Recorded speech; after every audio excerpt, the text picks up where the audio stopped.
So today I'm going to be doing a piano video, just teaching you the basics.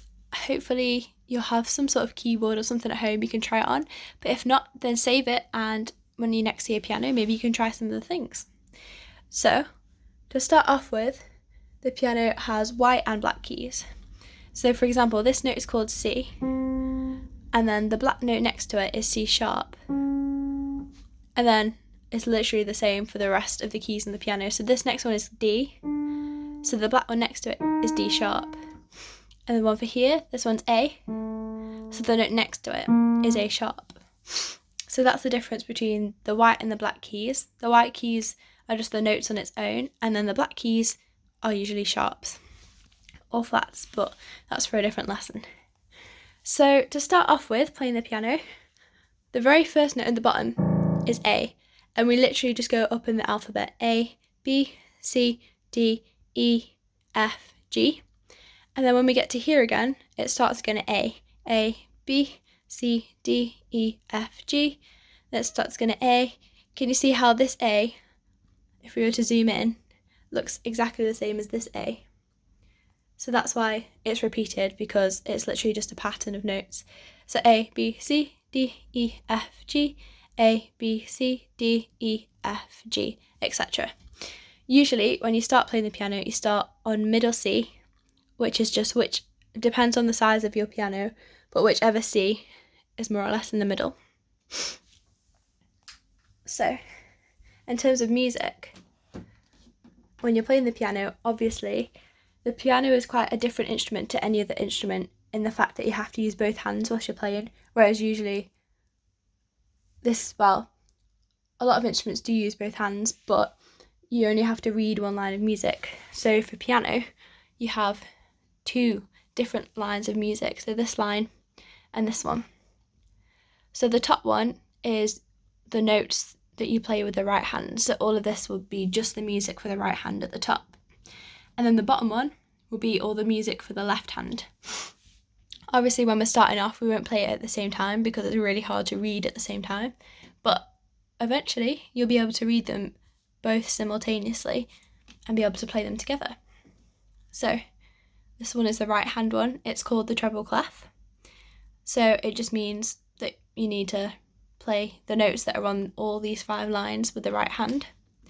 And this one is for the left hand. It's called the bass clef, and it just means that you're playing with your left hand. So going back to middle C, which we just found on the piano, was here. This is how it looks in music. So if we were to play it, obviously we've got this clef here again, which means it's the right hand, and the C is this note here, which is like a black dot with a line through it. That's a C. So this means we would play it like this with the right hand. We can also have middle C playing with the left hand. So can you see on the right hand, it's right at the bottom underneath all of this lines. That's because your thumb is at the bottom of your right hand. So you'll be playing it underneath like that. But when we play it with the left hand, obviously your thumb is at the top of your left hand rather than at the bottom in the right hand. So the left hand, when you play middle C, it's actually on top rather than underneath like it was in the right hand. So if we were to play middle C with the left hand, it would look like this, etc. So we're going to add a new note now. Going back to the alphabet, so around middle C here, we have A, B, C, and the next note would be D. So can you see how with C, there's a little space in between the line here and the next bit on the score, whereas here, this is the note D, and there's no space at all, which means it's a little bit higher. So it's also a little bit higher on the piano. So it goes from C to D there. So this is the note D, and it also doesn't have a line through it, which helps us to notice the difference between it. So if I'm to flick to the next page, this is the right hand clef. Can you tell me what note this would be? That's right, it would be C. So this one would be played like this. If I was to flick to the next page, this is a different clef, so it's the left hand. What note would this be? That's right, it's C again, but played with the left hand this time. So go to the next note. Which one would this one be? That's it, it's C again with the right hand.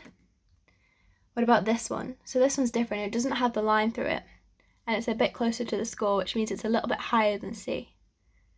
That's right, it's D. We usually play D with the second finger, just because it looks more professional than doing that.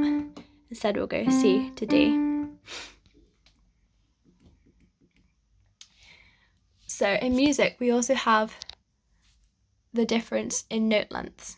So we have 1 count, which means here the note is coloured in, so it's all black here. That means the note lasts for 1 count, so you play it like this. 1. Whereas this one, the note isn't coloured in, it's white in the middle, so this means that it lasts for 2 counts instead. So 1, 2. And the last one doesn't have a stick on it at all, so it means it's the biggest one of them all, and it's literally just lying there the whole time. So this one is the biggest one and it lasts for 4 counts. So we played 1, 2, 3, 4. So we have these different note lengths in music. There are more, but these are just the basic ones to start off with. We have different note lengths because otherwise music would be really boring if it was all just like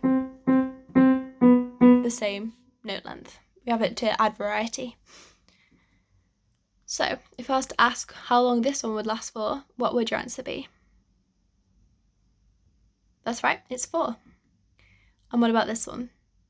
This one has the stick instead, so it's a bit shorter.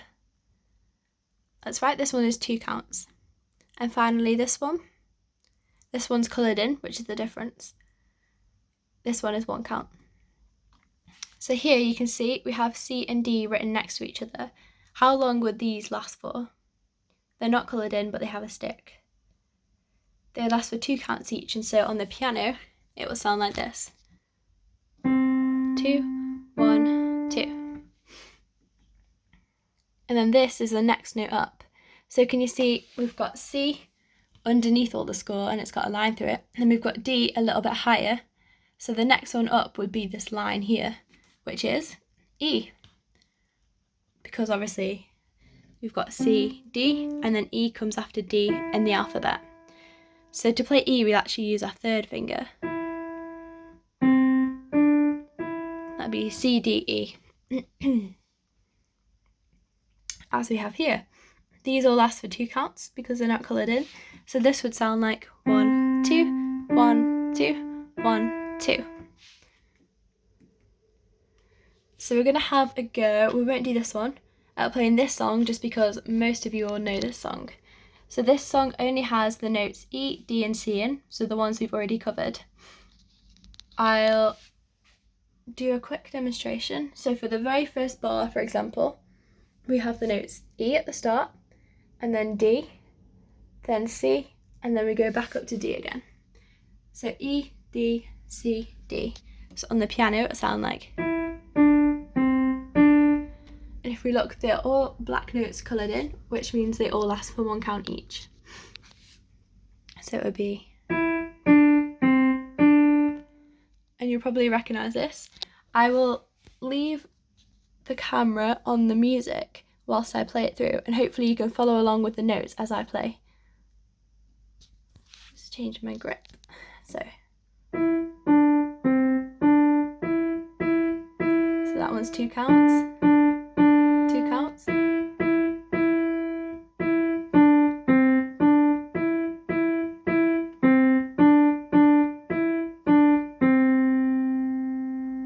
So can you see how the very last note is the big fat one and it doesn't have a stick on it, and this means that it lasts for 4 counts at the end. And usually most pieces will end with a longer note so that the listener knows that the piece is finished. So like so, 1, 2, 3, 4.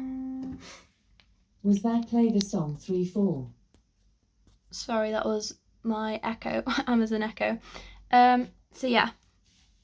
Did you mean play the song 3/4? So just a quick recap. So we've learnt C, D and E, and we've learned all of the note values. So we've learned notes that last for 1 count, notes that last for 2 counts, and notes that last for 4 counts, sorry. There is one that lasts for 3 counts, but it's a bit more complicated, so we'll go through that next time. Thank you for listening.